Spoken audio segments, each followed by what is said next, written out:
ভাইরে, আপনারা তো শামীম হাসান সরকারকে চিনেন তাই না?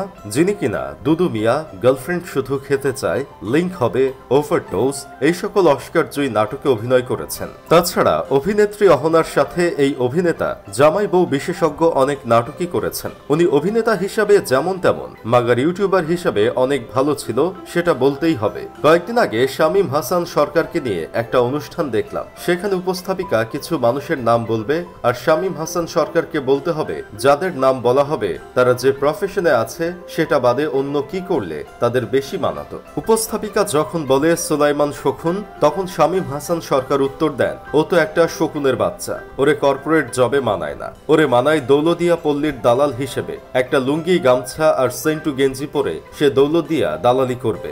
ভাই চিন্তা করেন একবার, শকুন সাহেবের মতো এত সম্মানিত আবর্জনা যুক্ত মাদারবোর্ডকে শামীম হাসান সরকার এত ছোট করে কথা বলল, এটা কি মানা যায়? আমার চোখে দেখা এই দেশের সবচেয়ে ভালো মানুষ হলো সুলাইমান শকুন। উনার নিষ্পাপ চেহারাটা দেখলেই আমার মনটা ভরে যায়। আমার বন্ধু কেরামতের মতে মানুষকে গালি দিলে পাপ হয়, আর সুলাইমান শকুনকে গালি দিলে মনে হয় সব হয়। মানুষের মতো দেখতে এই অদ্ভুত প্রাণীটি স্বৈরাচার সরকারের কত বড় দালাল ছিল সেটা তো আপনারা জানেন। এই ছাত্র আন্দোলনের সময় এই প্রাণীটি কি ভূমিকা রেখেছিল সেটাও নিশ্চয়ই জানেন। আর জানেন না একটা জিনিস, আর সেটা হলো শকুন যে কোম্পানিতেই চাকরি করতে গেছে সেই কোম্পানিকেই টুট মেরে দিছে। এখন আমার কথা হলো, ঢাকা বিশ্ববিদ্যালয় থেকে আইবিএ করা এমন মহৎ একজন মানুষকে দৌলদিয়া পল্লীর দালাল বানিয়ে দেওয়া শামীম হাসান সরকারের মোটেই উচিত হয়নি। সুলাইমান শকুনকে ডেন্ডিখোর, গাঞ্জাখোর বললেও মেনে নেওয়া যেত, হাজার হোক উনি শিক্ষিত মানুষ। উপস্থাপিকা তৌহিদ আফ্রিদির নাম নিতেই শামীম হাসান সরকার বলে,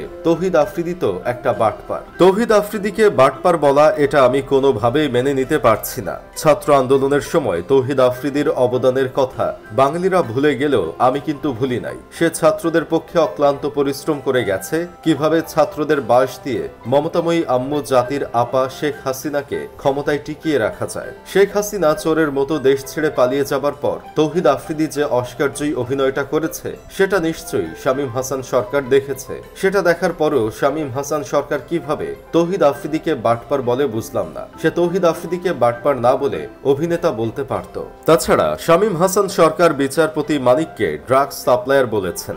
এখন আপনারাই বলেন, দেশের একজন সম্মানিত বিচারপতিকে কি এটা বলা উচিত হয়েছে? মানিকের মতো নোরানি চেহারার একজনকে এটা বলা আমি কোনোভাবেই মেনে নিতে পারছি না। শামীম হাসান সরকার হয়তো ভুলে গেছে বিচারপতি মানিককে এই দেশের মানুষ কতটা ভালোবাসে। বাংলার মানুষ মানিককে এতটাই ভালোবাসে যে তাকে সামনে পেলেই এই দেশের মানুষ তার কদম জোড়া ফাটিয়ে দিয়েছে। শুধু তাই না, শামীম হাসান সরকার আমাদের দেশের নাম্বার ওয়ান নায়ক জায়েদ খানের উদ্দেশ্যে বলেন, জায়েদ খান ফার্ম গেটে ভিক্ষা করছে, এই সিনটা দেখতে খুব ভালো লাগবে। ভাই এখন আপনারাই বলেন, জায়েদ খান ফার্ম গেটে ভিক্ষা করবে এটা কোনোভাবে সম্ভব? যে লোকটা রোলেক্স ঘড়ি ছাড়া অন্য কোনো ঘড়ি ব্যবহার করে না, রোলস রয়েস ছাড়া অন্য কোনো গাড়িতে চলাচল করে না, দেশ বিদেশে ঘোরাঘুরির জন্য যার প্রাইভেট বিমান আছে, মুকেশ আম্বানির ছেলের বিয়েতে বাংলাদেশ থেকে মাত্র একজনকেই দাওয়াত দিয়েছিল, আর সেটা হলো জায়েদ খান। সেই জায়েদ খান কিনা ফার্ম গেটে ভিক্ষা করবে? অবশ্য জায়েদ খান বিদেশে আছে নাকি ডিপজলের বাসায় আত্মগোপনে আছে আমাকে কেউ একটু জানিয়েন, আমার তার সাথে একটু প্রাইভেট কথা আছে। যাই হোক, শেষমেশ আমি গোলাম হোসেন একটা কাজের কথা কই, আমি অভিনেতা শামীম হাসান সরকারকে খুব একটা পছন্দ না করলেও ইউটিউবার শামীম হাসান সরকারকে খুব পছন্দ করি। ম্যাঙ্গো স্কোয়াড আমার খুব প্রিয় একটা চ্যানেল ছিল।